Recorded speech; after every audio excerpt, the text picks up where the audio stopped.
या बैठकीला उपस्थित असलेले राष्ट्रवादी काँग्रेसचे नेते आमदार प्रतापराव पाटील चिखलीकर, नांदेड दक्षिणचे माजी आमदार मोहनरावजी हंबर्डे,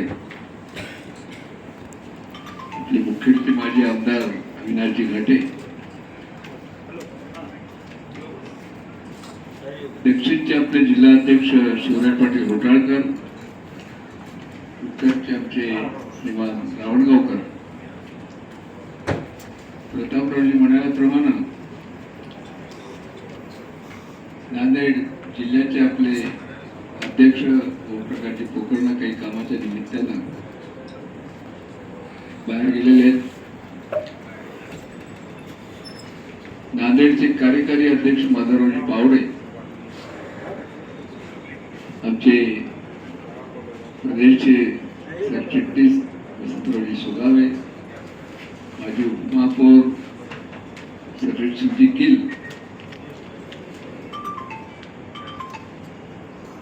अशोक पाटील बुगावकर,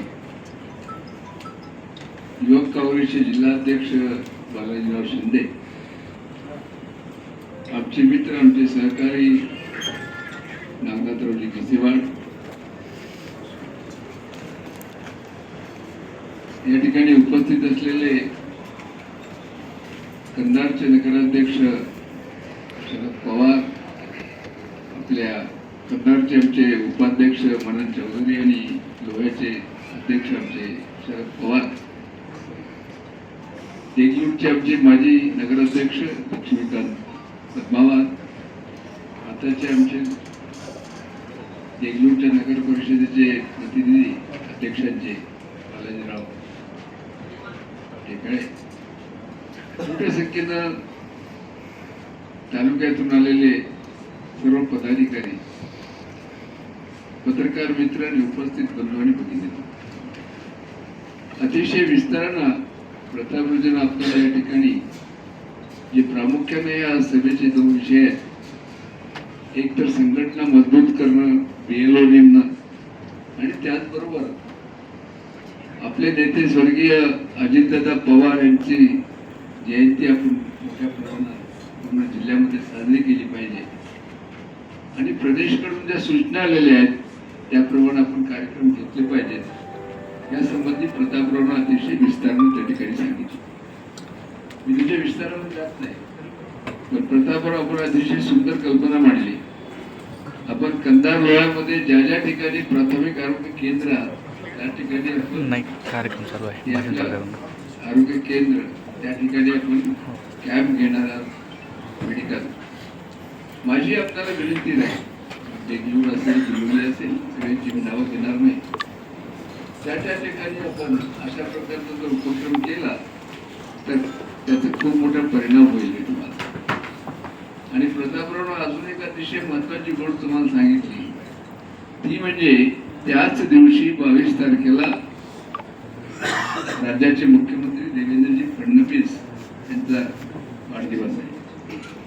कित्येक वेळा माणसाला संकोच होतो की बा आपण एका पक्षाचे, पण त्याने अतिशय स्पष्टपणाने सांगितलं की गव्हर्नमेंटचा GR आहे, आपण हे करत असताना त्यांचाही वाढदिवस त्या दिवशी आहे, त्याबद्दल त्यांचे काही बॅनर्स लावून जे काही करायचं आपण करू शकतो. म्हणजे प्रतापराव एक दोन सूचना होते. आपण जसं दादांचं वृक्षारोपणावर फार जोर होता आणि दादा स्वच्छतेला फार महत्व देत होते, म्हणून माझी आपल्याला विनंती आहे, जसं आमचं देगलूर आहे, बस स्टँडची स्वच्छता, दवाखान्यांची स्वच्छता, हे करण्याचा कार्यक्रम आपल्या पक्षाच्या मार्फत, पण हे करत असताना त्याला प्रसिद्धी भरपूर मिळाली पाहिजे. हे सगळं करण्यामागचा हेतू आपला असा आहे की आपल्या पक्षाचं नाव सगळीकडे झालं पाहिजे. बाकी अजून अतिशय विस्तारानं आपलं प्रदेशचं जे आहे ते सर्क्युलर आहे, त्याच्यामध्ये सगळ्याच गोष्टीचं आहे, ते आपण करूया. मला प्रतापराव एक प्रामुख्याने सांगितली पाहिजे की दादा गेल्यानंतर थोडस आपल्या पक्षामध्ये मरगळ आलेली, पण मी अतिशय जबाबदारीने सांगतो चौधरी साहब, कांग्रेस जितनी वीक होगी उतनी हमारी जो है तो राष्ट्रवादी कांग्रेस बढ़ती है, क्योंकि जो वोटर कांग्रेस को चाहता है आज उसकी कमजोरी देख के उसको मतदान नहीं करेगा। हमारे को जो नगर परिषद में जो कामयाबी मिली उसके पीछे भी मायनॉरिटी पूरा निकाला, मायनॉरिटी जिथे जाय त्या ठिकाणी आपण यशस्वी झालो। एक तर आपल्या कार्यकर्त्यांना मायनॉरिटीचे विषय हातामध्ये घेतले पाहिजेत। मी परवा प्रतापराव सुमित्राताईंची दुसऱ्या दिवशी माझी सकाळी भेट झाली, मी त्यांना सांगितलं की आता जिल्हा परिषदच्या निवडणुका आहेत, आमच्या प्रत्येक गावामध्ये 10-15 घरं आमच्या मुस्लिम बांधवाचे आहेत। आपण जर या 2 महिन्यामध्ये प्रतापराव मायनॉरिटीच्या लोकांसाठी त्या ठिकाणी एखादा रोड असेल, त्यांना एखाद्या नळाची अडचण असेल, अजून काही असेल, त्यासाठी जर आपण पैसा उपलब्ध करून दिला तर ती माणसं आपल्याला विसरत नाही। तुम्हाला सांगतो, फार मोठा आपल्याला जिल्हा परिषद आणि पंचायत समितीच्या निवडणुकीमध्ये त्याचा फायदा होऊ शकतो। म्हणून माझी सगळी कार्यकर्त्याला विनंती आहे की कोणी खचून जाता कामा नये, आपल्याला भविष्य आहे।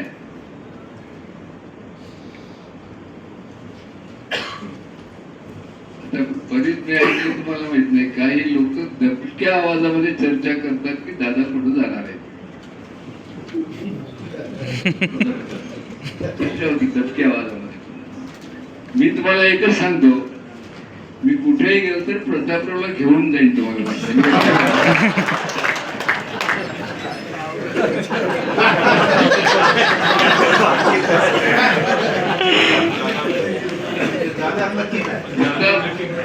प्रतापराव बद्दल चर्चा होत नाही तुम्हाला, प्रतापरावने एवढे पक्ष बदललेत पण ते भानगडीत पडत नाही।